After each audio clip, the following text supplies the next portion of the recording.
Malcolm, how you doing? I'm good, man. I think it's rude to say out loud that I'm glad Thanksgiving is done, so I won't say that out loud. But holidays sometimes can be a little draining. So Yeah. if I was the kind of person that would say those kind of things out loud, that's what I would say. Are you I think you might be an introvert. Are you an introvert? Because I meet people over Thanksgiving where it's clear that they're gaining energy by being around a bunch of people and having Mhm. conversations for hours and hours at a time. I feel a little like I love it. It's good. I feel a little drained by it by the end of it. Yeah, so you're describing my wife. She's that person who, Okay. like, her whole everything gets fed by having millions of people around her. To answer your question, I'm an introvert who masquerades as an extrovert. Okay. Yeah. Yeah. It was my Thanksgiving That was sounded really philosophical. I might need to bottle that. Or put it on a shirt or something. I think you admitted to a lot of listeners that you're fake by saying I masquerade as something that I'm not. It's like who else is the real Malcolm versus what he's presenting himself as. No, I've gotten really good at turning off the part of me that wants to be at home sitting on the couch blocking out the world so that I can earn a living. Okay. Yeah. I think a lot of people do that. I think the way you show up to your professional self may be a little bit different. And since you're such a good extrovert, my Thanksgiving was pretty good, Malcolm. It was good. Good seeing family. We went to go see a concert, which was it was Bela Fleck, and we got a surprise band with them, which was a Siberian throat singing act. Wow. And I don't know if you've ever seen throat singing. I've never even heard of throat singing. You can do it. It's like it was and you impressive. can be a professional at that. I didn't know. I think there's like 3 people who get to be a professional, and you perform for Vladimir Putin in 2007. And then you go around and do your thing as sort of like a worldly music thing. But I think it's tough to break into, but if you want to break into it, I don't think there's a lot of competition. That feels to me like being a professional breakdancer. Like there's just or a beatboxer even. Like there's just some things that like you slap the word professional on it, and then I just have to raise my eyebrow. Okay, well, I'm gonna send you some clips after this, and you'll find out why they're professional. One thing I'll point out though, my fellow extrovert, is that you tend to find yourself at live events far more often than most people that I know. I love anything with the ticket, but that doesn't necessarily mean that it's an extroverted experience. I go to a lot of movies. That's not an extroverted experience. I like talking to people with like a focused conversation for extended periods of time. I think it's a lot of the soft social interactions is when I feel myself a little more drained. So when it's a lot of different light conversations with a lot of people, that's when I think I find myself getting a little tired. That's fair. I too. I get my fill on small talk very quickly, and I'm just like, either I'm about to offend you and ask you a super personal question, or I'm just going to ignore you and count the hours until it's time to go home. Or the other trick you can do is you just bring up the Epstein files, and most people, when you do that, they're like, all right, I'm good. I don't want to have even though it's not a political thing, it was bipartisan. People tend to say, all right, I don't really want to get into that right now. I'd rather talk about how your job is going or how school is going or how the job search is going. Malcolm, you want to do the show? Yeah, count me in that bucket. Watch this transition. All right, on this episode, we're going to talk about some red flags from the American consumer, maybe Nvidia as well, although I think Malcolm disagrees with me on that. And then we'll finish it up by talking about Disney and Paramount, looking at some media stocks.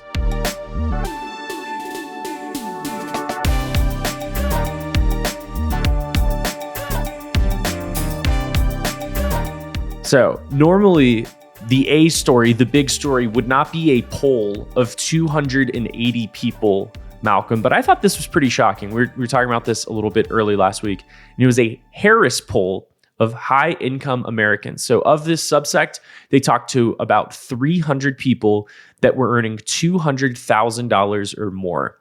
I'm going to throw a bunch of findings at you, and then you can react. How about that? Mm-hmm. Nearly 1 in 3 of I guess that would be 6-figure. So I guess that is 100K and up. So nearly 1 in 3 6-figure earners say they're stretched, struggling, or drowning financially. More than half of 6-figure earners say the American dream no longer feels attainable.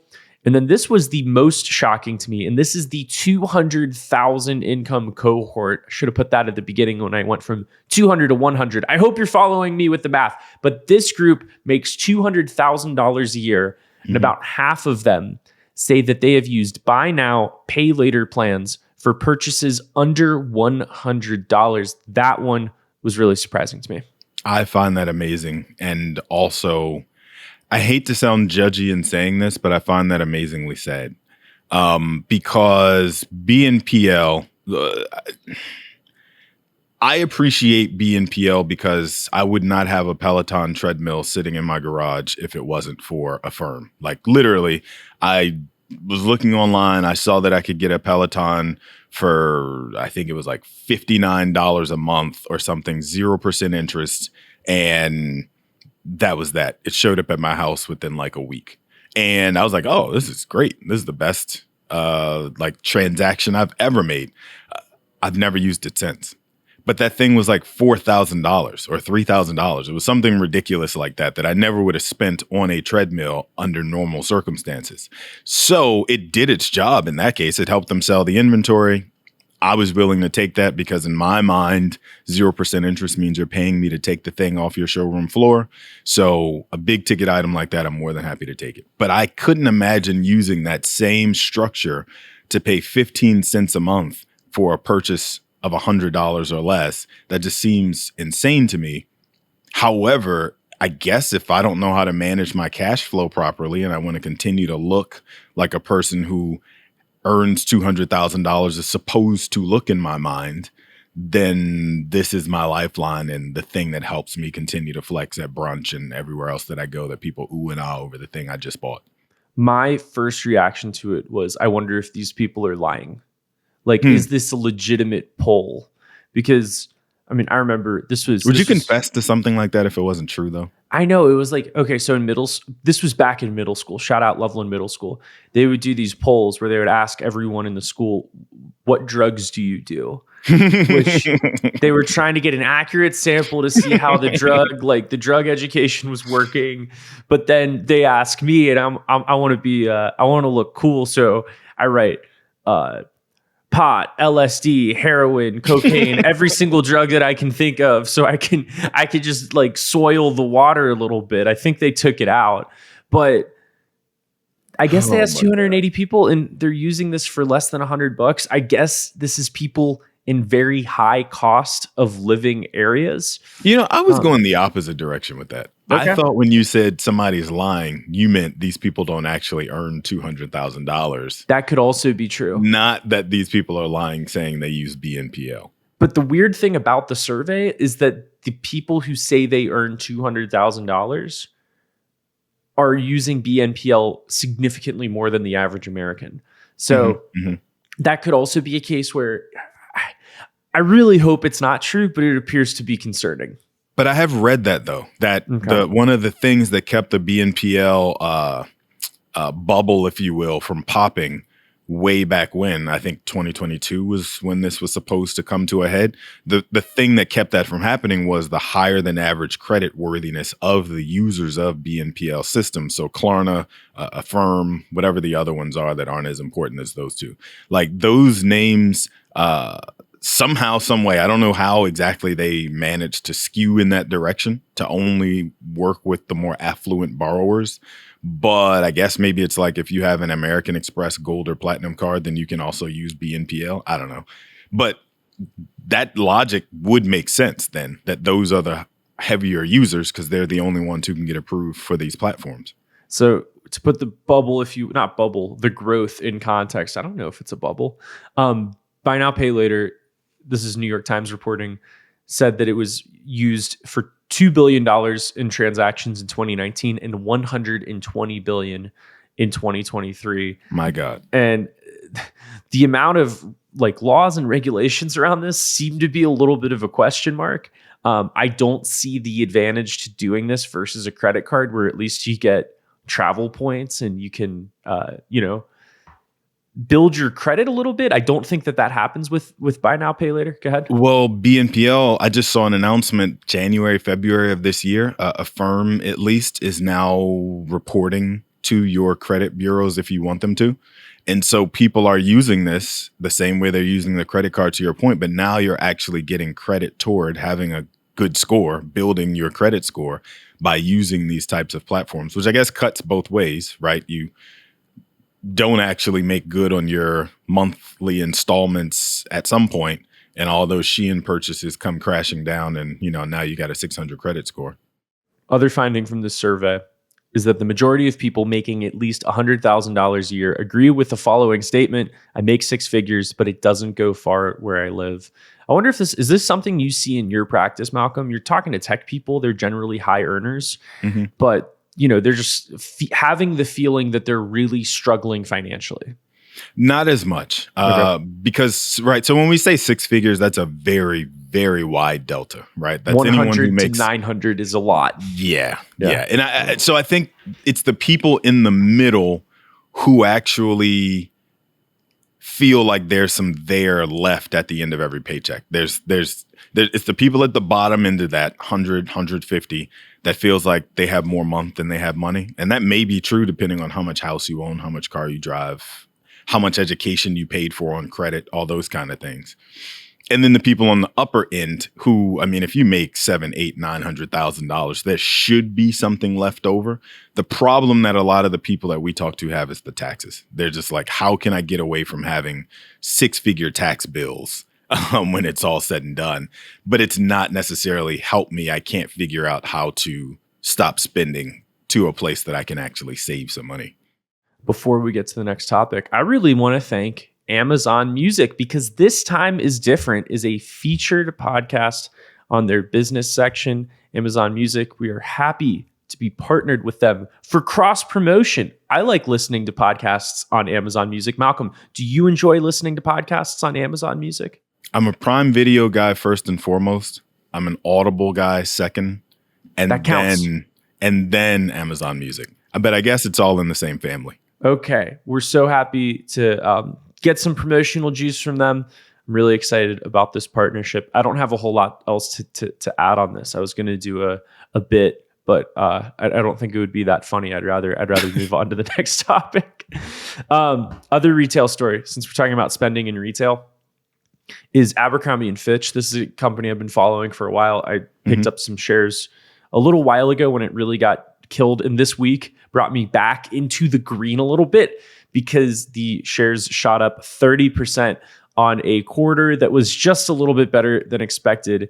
Here's what really has drawn my eye to this stock is that this is a company, market cap is less than $5 billion. And this company took about 9% of shares outstanding this year, right back to home, bottom back. And they have the authority to do almost 1 billion more. So they have the ability to take about 20% of their shares off the market. And this company has some sales growth in Hollister primarily, which is worth getting into, because part of this, if you're betting on this company, is you're betting on the sales and tastes of a target market that is 14 to 21 years old, which I'm really bad at that. However, I like seeing a retailer that is using cash flow, not debt, and I can get into that, cash to buy back a lot of shares and is still able to maintain a little bit of growth. Yeah. So what you're describing is essentially financial engineering at its core. And I don't mean that to sound like Abercrombie is the only company that does this. Apple is the best financial engineering company there is, hands down.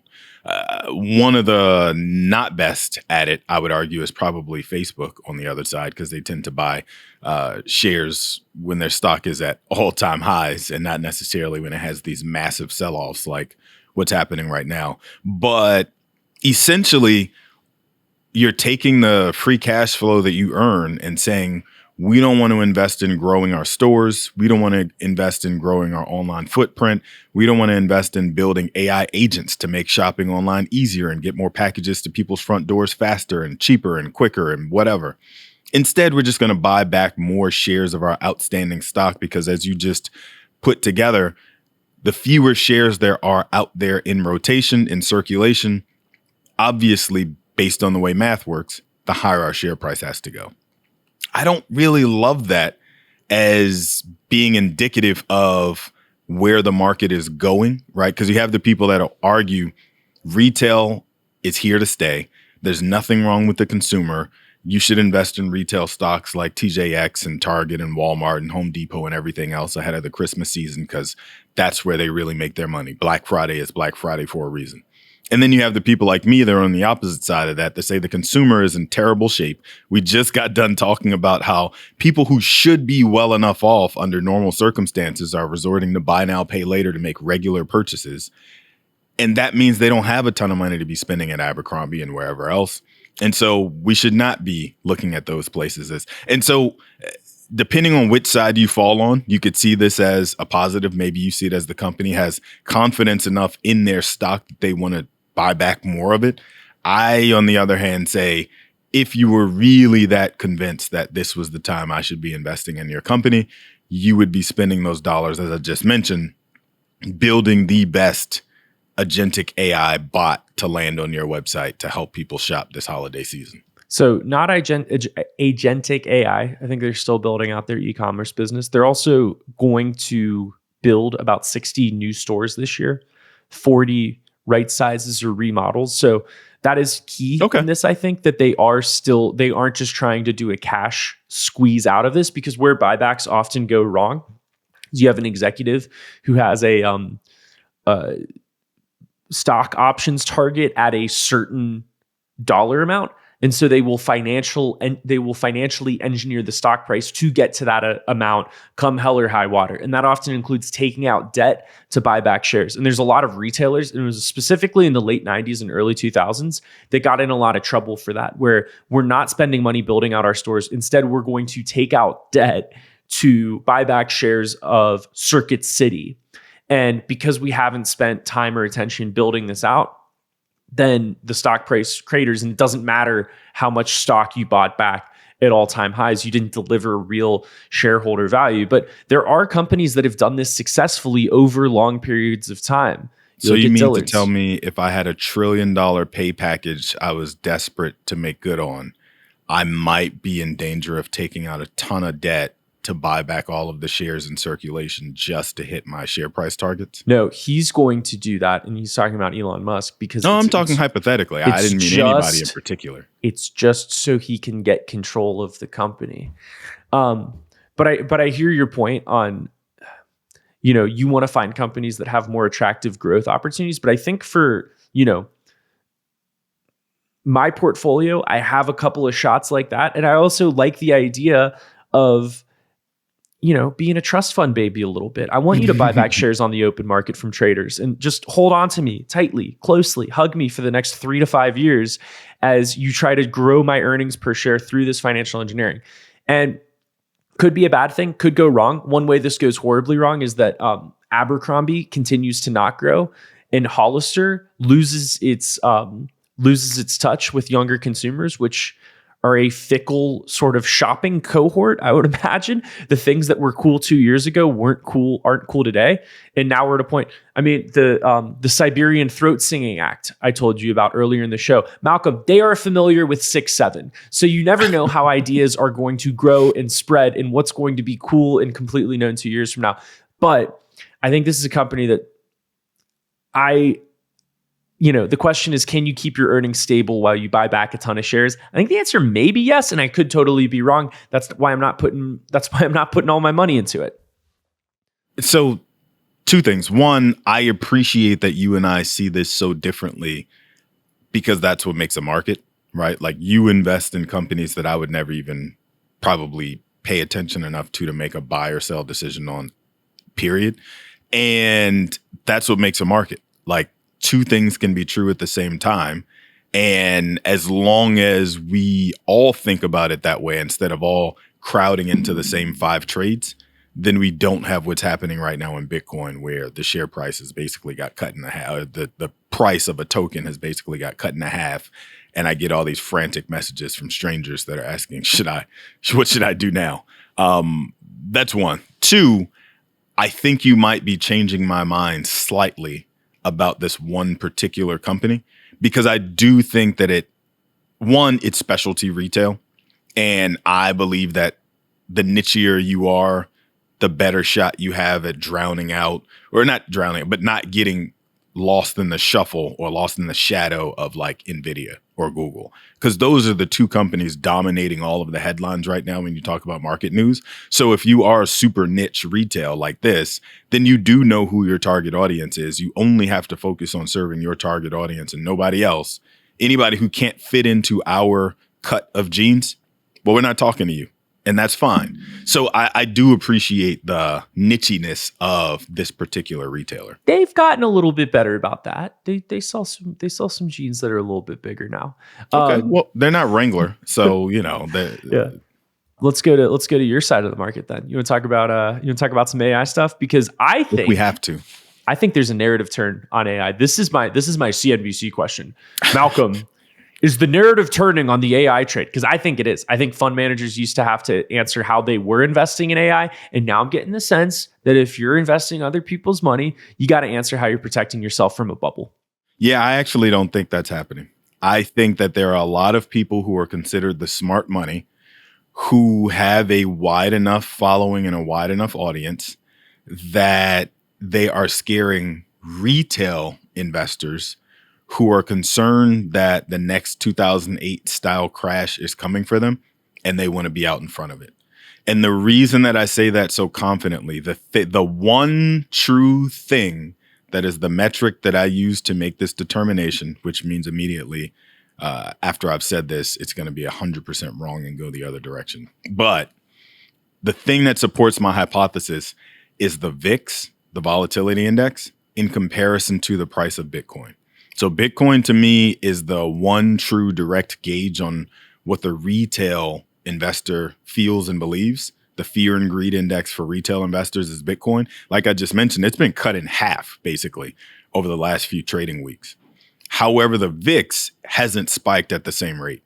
And so institutional money managers, which make up about 80% of the overall market, the dollars invested in the overall market, aren't selling these companies at the same rate.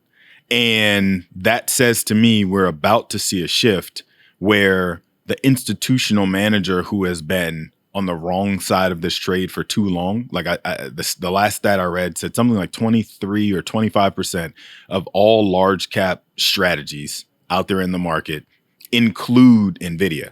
That means that 75% of fund managers who manage a large cap portfolio do not own Nvidia, which over the last 3 years has been a heck of a mistake because the stock's up 1,000% over 3 years.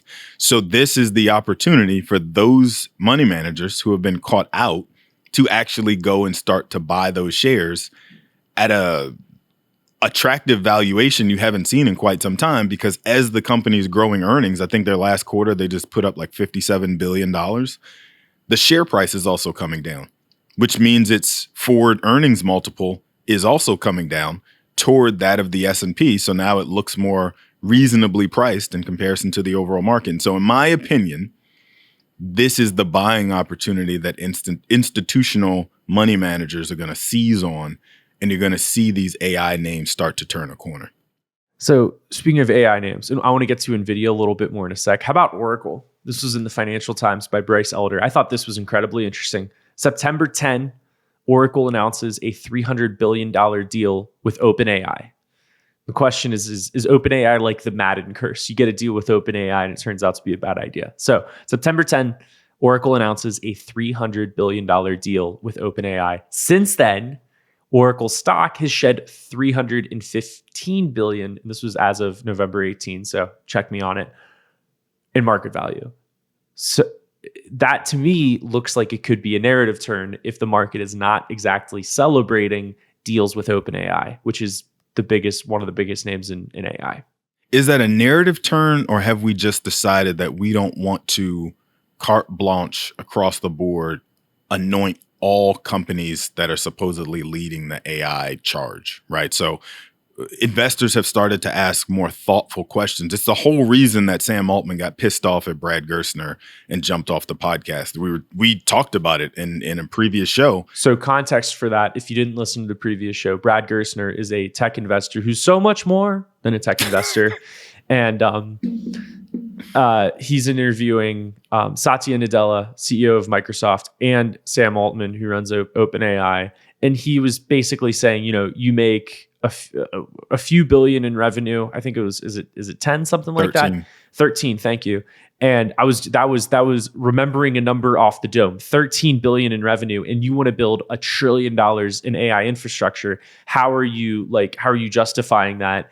And he said, if you want to sell your shares, you can sell them. I don't like you. And then he was so sick of that question. Why would you even ask me that? And then he left the show a few minutes later. Him leaving the show got blown up a little bit. I think there might have been a scheduling thing that they already knew about. Who knows? But either way, Sam Altman basically had the worst possible answer to a softball layup question that he should be able to answer in his sleep. Okay, Malcolm, back to you. I would argue, though, that was the very beginning of this narrative turn that you're talking about, which made... So before, I know you watch wrestling, so I know you know... I watch UFC. Get it right. You grew up watching WWF the same way that I did. True or untrue? Untrue. Okay. I thought we had WWF conversations in the past. I apologize for mischaracterizing your TV watching habits.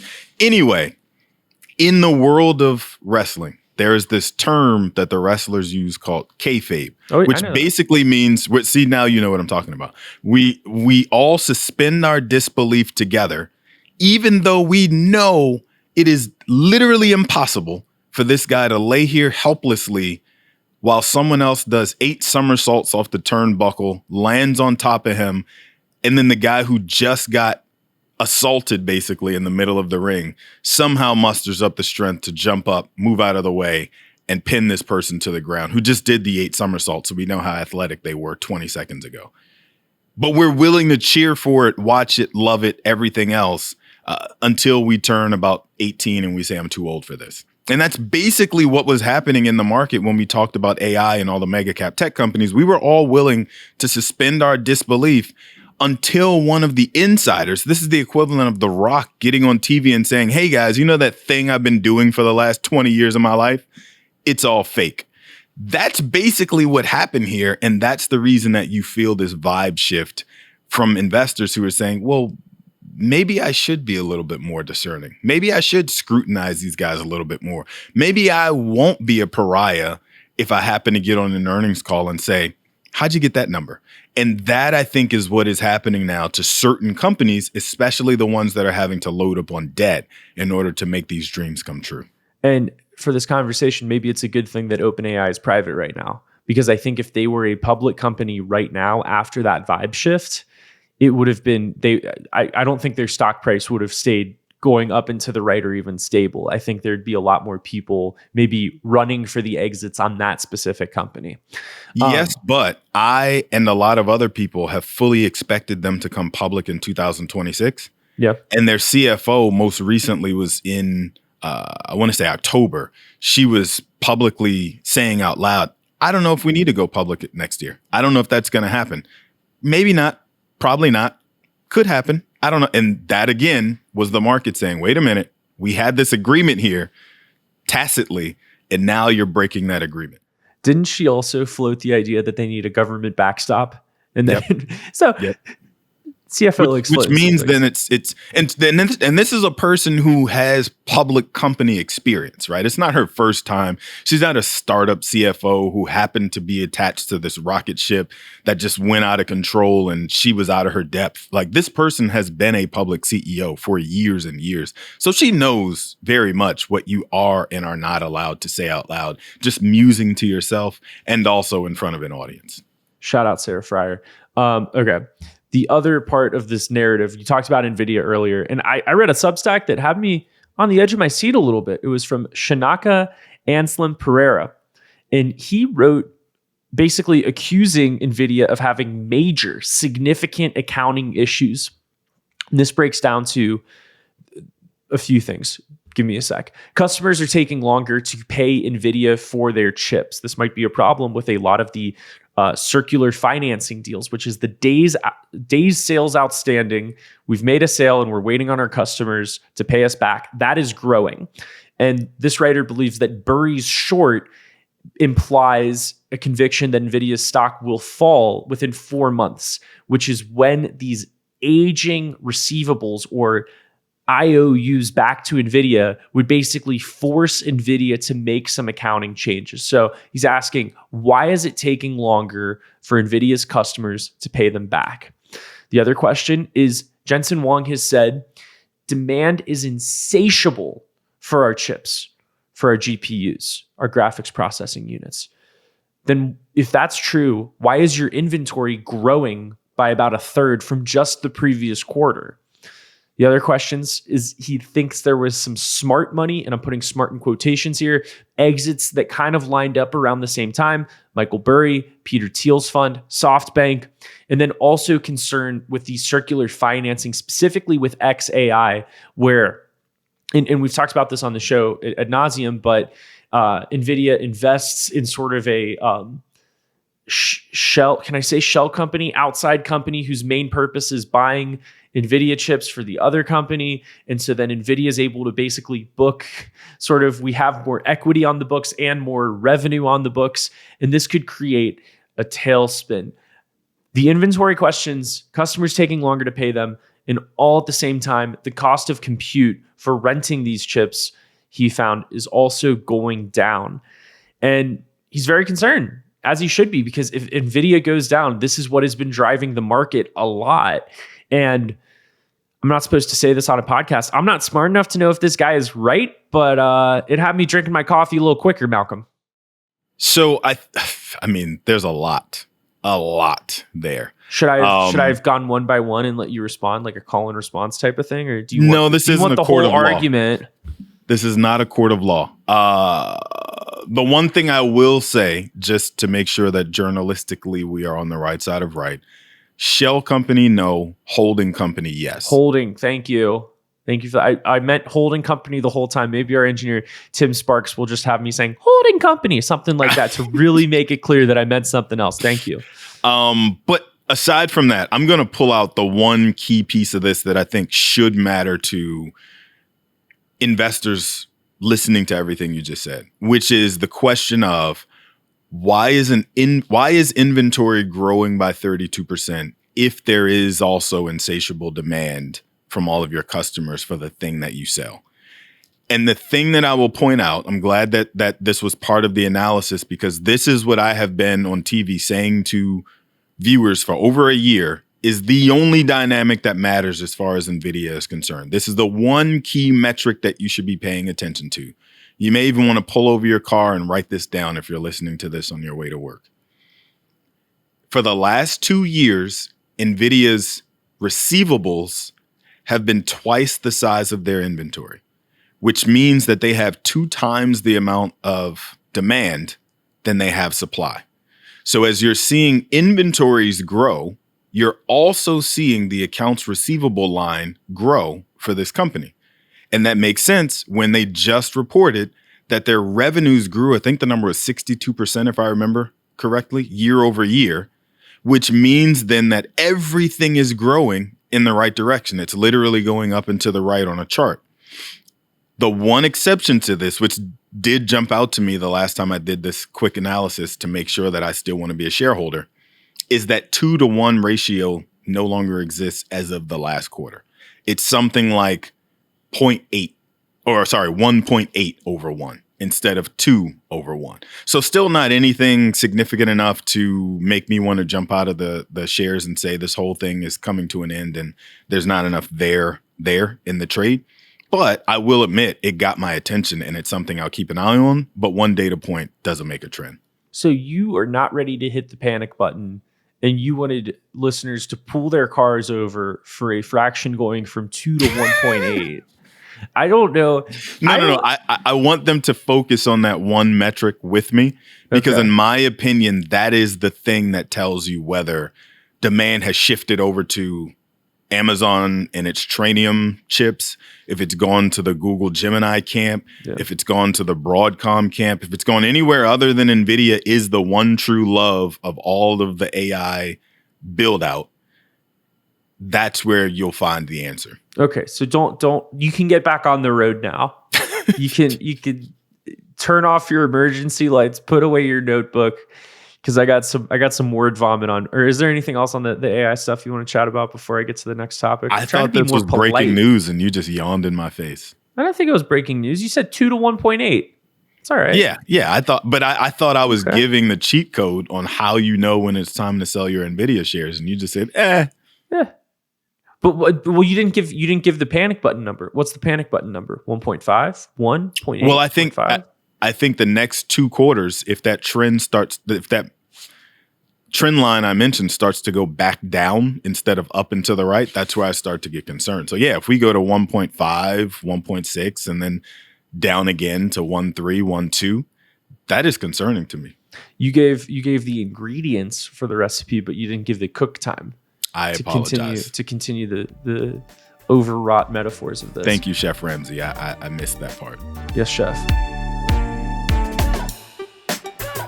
This episode is sponsored by Capital Area Planning Group. Capital Area Planning Group is a fiduciary wealth management firm that specializes in helping high net worth individuals and families navigate the complexities that come along with managing concentrated stock options, multiple income streams, and an ever-changing tax code. While our team of certified financial planners are well-versed in all things personal finance, our areas of expertise include equity compensation, estate planning, and multi-year tax planning. At Capital Area Planning Group, we believe in pricing transparency. That's why our fees are posted on our website, right alongside the various services we perform on behalf of our clients throughout the year. If you're tired of receiving the same cookie-cutter advice from your financial advisor, then don't wait. Reach out to us today at capgllc.com to experience a better approach to wealth management. Again, that web address is www.capgllc.com.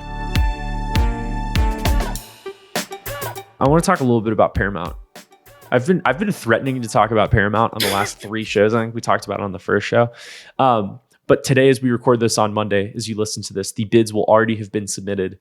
Second bids for Warner Brothers Discovery. And Paramount is in a 3-horse race to eat this thing. They're also in it with Comcast and Netflix. And I think it's Ellison and possibly the Saudi Arabian Public Investment Fund, although Paramount denies that. There's been reporting, I think, from Variety that they're involved. They're basically, Paramount said, we're not involved with them, but also everything we're doing is private, so we couldn't possibly comment on it. So it's kind of, we'll see. Maybe I'll have to eat my words on that. I want to make it clear, though, to the Ellison family, father and son, you all deny it. And I'm saying this is an allegation that could totally be false. But anyway, Paramount is in a 3-horse race to buy Warner Brothers Discovery, Comcast, Netflix, or the other 2. And I think Paramount's going to do it. Could totally be wrong about this, but here's why. Comcast, they just want the film and streaming assets. Netflix doesn't want any of the streaming assets. They just want the film studio. Ellison, father and son, they're going to take the full meal, and that includes the television channels. The other part of this, President Trump, he likes Ellison's. He likes what they're doing with CBS News. He might like what they would do with CNN. The question is this actually a good thing? Because there's been a lot of really expensive media acquisitions in the past that haven't exactly played out. But if Paramount gets it, this is sort of the thesis that streaming is moving closer to a 2, maybe 3-horse race, or winner, like 2 or 3 players take all, similar to your big tech cloud computing stuff. Mm-hmm. But also sometimes really expensive media acquisitions don't pay out. I don't know. I'm kind of mixed on this one, Malcolm. What do you think? I think it's interesting that this is where we started. So maybe we're returning home. Like there was a time when NBC, ABC, and CBS were the only networks on TV. And then I think Fox showed up in like the late 70s, and took it to 4. But there were like just 3 dominant networks for a very long time from the advent of television. And so it's interesting to me that we're threatening to go from that to cable, which gave us like 50 to 100 individual channels. And then you tack on sports and we got to like 200 channels. Then we got to all these disparate streaming services that when you finally subscribe to all of them to get the thing that you want to see, you end up paying more for cable, more than you used to pay for cable. So now you're pissed off about that. At least I am. And now we're threatening to go back to a place where all of those app icons all over the home screen when I turn on Apple TV are going to go back to 3 apps that I have to use basically to watch what I want to watch. And then if you think about the political skew of a lot of what tends to be on those networks, maybe I don't even want to watch all three. I only want to watch one or two. For one, I'm in support of that because I don't want to have to find the game that I want to watch on TV based on the app that it's streaming on. But then separately from that, it's coming back home, right? Like what is old is new again, basically, after an acquisition like this. Because even if this one doesn't go this way, the writing is on the wall that this is the direction that we're headed, probably by the end of the decade. Yeah.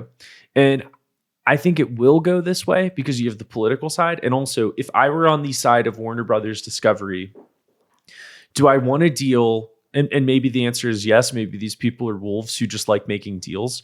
Do I really want to deal with a buyer who only wants to take the top of the muffin, right? They want to come in and eat the top of the muffin and then just kind of hand me back the aging cable television assets where that's how you used to do these kinds of deals in old media. Like there were people once upon a time who were so fixated on, I care so much about the brand, or I care so much about media in general, or I care so much about journalistic integrity, dare I say, that it matters to me who the buyer is that comes in and takes this thing. And so I'd rather sell the parts to the people who are going to treat them the best. I want them to go to a good home. And I think in this case, because everything is so shareholder interest first, now it's really just who's going to cut the biggest check. And so to your point, I don't think it makes sense from a mathematical standpoint, from a maximizing return on investment standpoint, for us to sell this thing for parts. It makes much more sense to sell it as one huge package deal. And as you've been alluding to, there's only one person or people or group willing to cut that check. And so it's kind of obvious where this whole thing lands. So anyway, I think I don't have a big position in Paramount relative for me, but it's something that I may continue adding to, something I'm definitely keeping an eye on. And I think it's one of those things where who are the top companies that are going to win in media in 2028, 2035?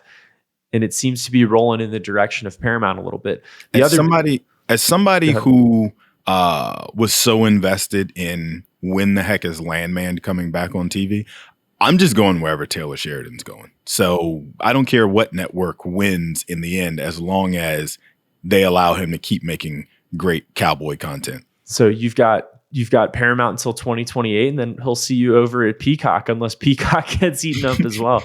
The other media company we have not talked about on the show is Disney, which I think is also interesting. I think Paramount's more interesting, but I think Disney is interesting precisely because Disney, historically, it's been a tech company, kind of. And right now, its multiples are historically low.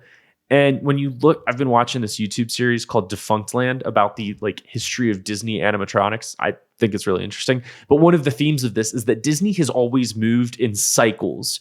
It's kind of its popularity is a little bit cyclical, where people are down and out on Disney right now because they've screwed up the Star Wars franchise quite a bit. There's still a lot of questions. Bob Iger says that he's leaving in early 2026. Stop me if you've heard that one before, though. And but Disney has also been through this in the late 90s, where before they bought Pixar, their animation department was really struggling. A lot of questions about it.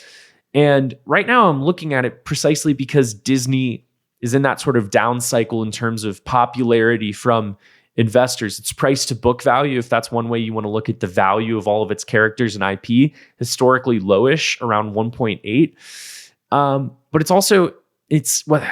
it's an elite brand. 2 of the top 3 movies this year are going to come from Disney. Zootopia 2 just had, I think it was the biggest opening from an animated movie ever. It's going to have Avatar in December. So, it went a little woke, but it's not appearing to go totally broke, Malcolm. And the thing I can't totally get to, though, is that there does appear to be a little mismanagement. I mean, you look at the Star Wars library. People aren't that interested in Star Wars right now. They're losing money on Star Wars television shows. ESPN, we talked about sports. ESPN's in decline, and that doesn't seem to be reversing as they continue to lose a bunch of sports rights. And the only real growth engine is its parks business. And for Disney, the next park they are opening, and this is one that they're, someone else is putting up the money, it's in Abu Dhabi. And a lot of theme parks in Abu Dhabi, maybe if you build it, they will come for Disney. But if you go on YouTube, a lot of those parks are kind of a liminal space. There's not a ton of people going out to Abu Dhabi to go to the theme parks. Maybe Ferrari World is the exception, but I see these YouTube videos of just almost completely empty indoor theme parks over there. But anyway, that's why I'm really mixed on Disney. That's why I'm not adding to it, but it's sort of starting to draw my eye a little bit, is maybe its problems are completely known and maybe a little overrated by the market. I've never been able to invest in Disney. Disney to me is like that person you have to invite to your dinner party just because they have the most interesting friends. And so they have to come along just because or they have like a really great spouse that you want to come to your party because that person's the life of the party. So I want you to keep that going. Why do you want to invite them just to see their spouse? Well, because their spouse is the one who's actually entertaining, and they're the wet blanket you just put up with because you want to be able to have that. Are you a Curb Your Enthusiasm fan? Yeah. So the term. You can guess that one. You know the term middling. Then you want their spouse there because that person can middle, right? You don't want Disney at your table to sit in the middle and have to carry the conversation in both directions because they're terrible at it. But the Avengers is interesting. Star Wars is interesting. ESPN, for the most part, even though Stephen A. Smith is like the most important person there to the franchise now. And I mean, if you've heard him yell into the mic once, you've heard it a million times. It gets old after a while. But he/ESPN are interesting. That's it. Disney itself, unless I'm a 5-year-old little girl, I don't really care that much about their traditional properties the same way I used to. It's really about all the other stuff that they've acquired along the way that makes them so fascinating.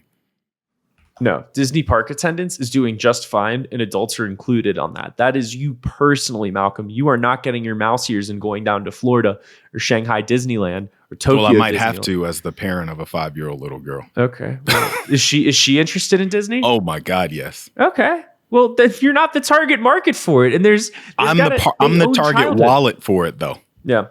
Yeah, they care about my wallet, and they know that the kid brings the parent kicking and screaming. So if you have an opinion on Disney, actually a good place to let us know. Let's say our email, thistimepod@gmail.com. If there's other topics or companies you want us to talk about on the show, that's a good place to let us know. And you can find me. I'm at Rick So Slick on X, Ricky Mulvey on LinkedIn, Malcolm on Money. That's Malcolm Ethridge. He's Malcolm on Money, wherever you want to find him. And we will see you next week. Thanks for joining us.